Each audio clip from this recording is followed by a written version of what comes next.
what I'll do is share some of the things that you and I talked about earlier, areas that I believe that you don't hear too many people talk about, Hmm. but are very important in the journey. Um, but when you talk about from the beginning, for me, one of the things that's important is knowing your body, Mm, um, and paying attention to mm, your body. Sometimes we're so busy that we don't always pay attention. And so I know, for example, taking myself, when I clearly remember the day that I had just taken a shower. hmm. And when I was drying off, I noticed a lump, and it wasn't in my breast. That so I didn't think it was breast cancer because it wasn't. Mm, And as a matter of fact, as I had shared before, one of my doctors on the team said to me, I understand you were self-diagnosed, and the area in which you found it is not an area that women commonly diagnose themselves. mm. So for me, that lump was actually like beneath my breast, like where your bra or bikini would stop.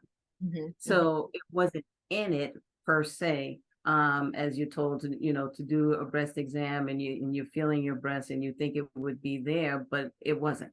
And Mm, so because it was at the base, again, where bra line would stop, breast cancer didn't cross my mind. got Um, but the blessing was when I had mentioned it to my husband, he said, you should get it checked.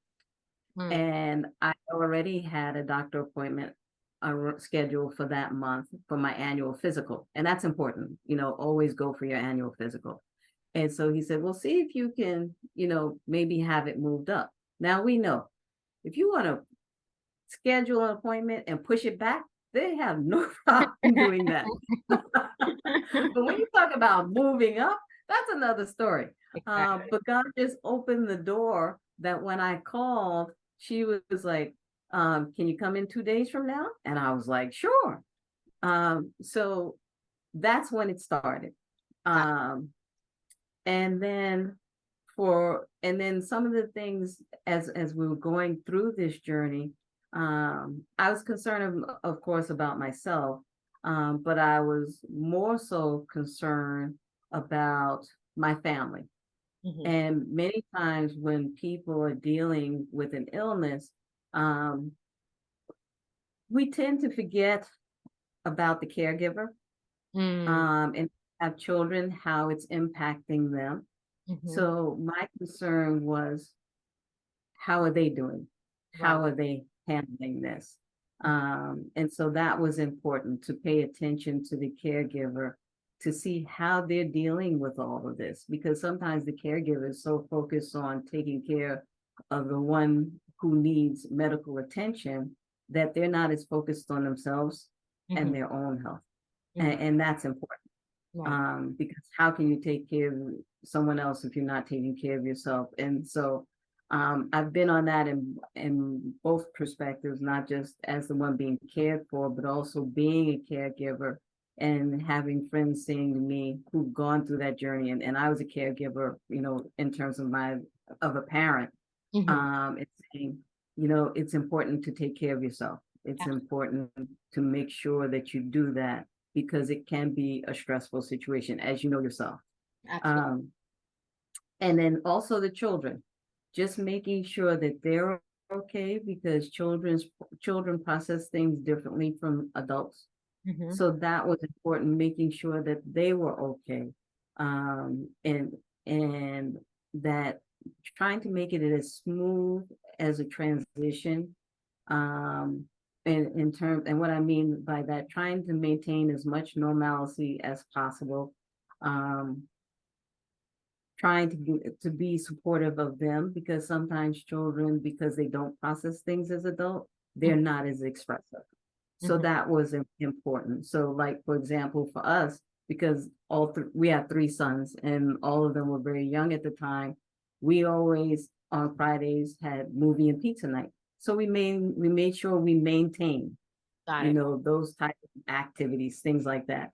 And speaking about movie and pizza night, Um, one of the things, because they weren't sure what they could do to help, um, our oldest son, he had a school project, and this was prior to me becoming ill, where his school project was investigating and researching how humor is used to treat patients.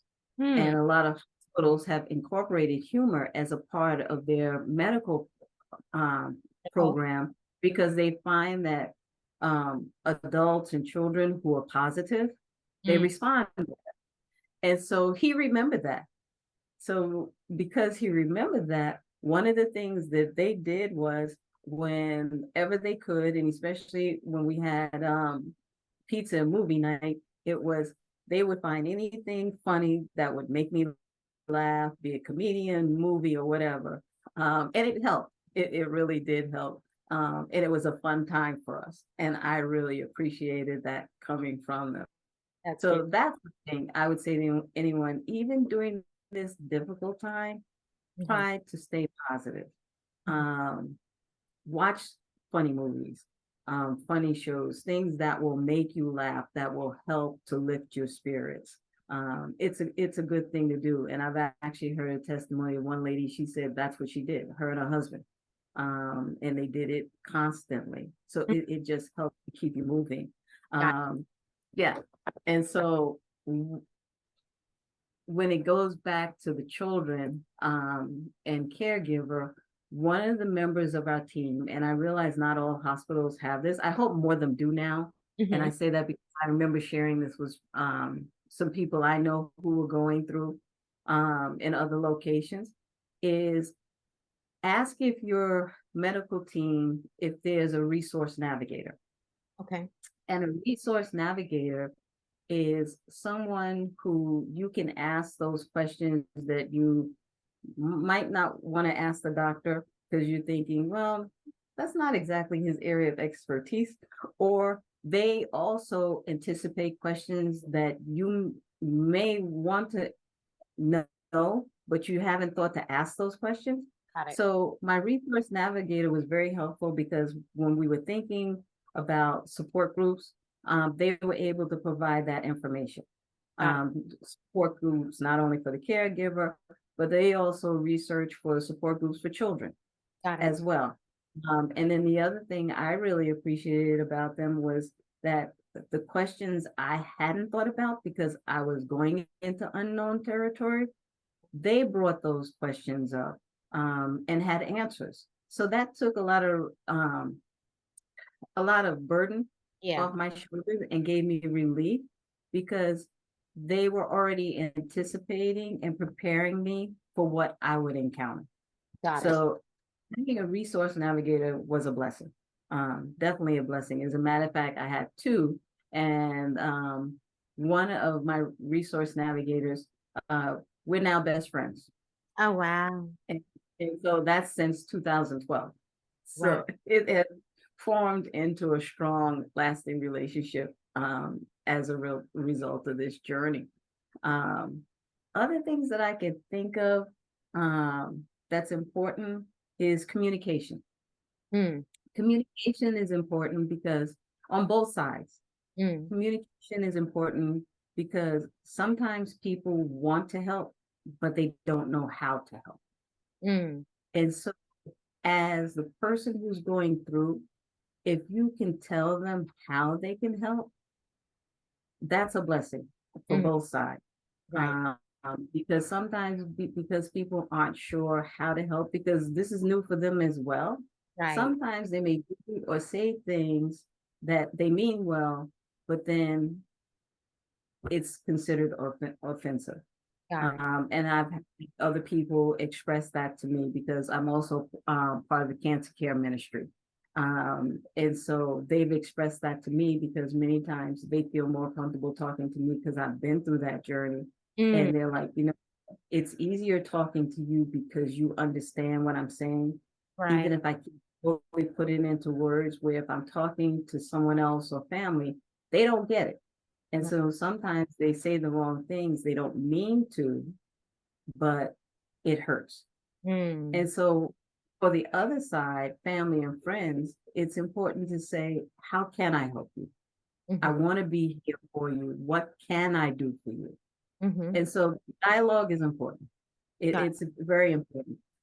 It's also important between spouses, Mhm. because one of the things that I learned as a part of this journey, and I was told again by my resource navigator, she said to me, "You're blessed." She said, "Your husband has been with you every step of the way," and she said, "Unfortunately, um, in cases like this, in chronic diseases in general, the divorce rate is very high Mm. because the husband can't handle it. Mm. And sometimes they'll blame the wife like it's their fault that they developed cancer. And we know that's foolish because you have no control over it. Right. She says, but it sounds crazy, but it happens. Wow. Um, and so they, um, unfortunately, sometimes when a wife needs him the most, he walks away. Mm. And unfortunately, I have seen that happen. It was sad. It really hurt my heart that when she needed her husband the most, that he did walk away from the relationship. Wow. Um, Unfortunately, as I shared with you before, he came back after, you know, but it was like now she's healed. Right. When she needed you the most, you weren't there. Right. It's like, well, did you not take your vows seriously? For better, for worse, and sickness and health. Right. Um, so that's important. Mm. That's important to be there for that individual. And sometimes it's just a matter of you don't have to talk or say anything, but just being there, Being being present. present in the Right. moment. Yeah. Sometimes people just need that. So for that, I'm grateful to Clifford because he was there. He was there every step of the way.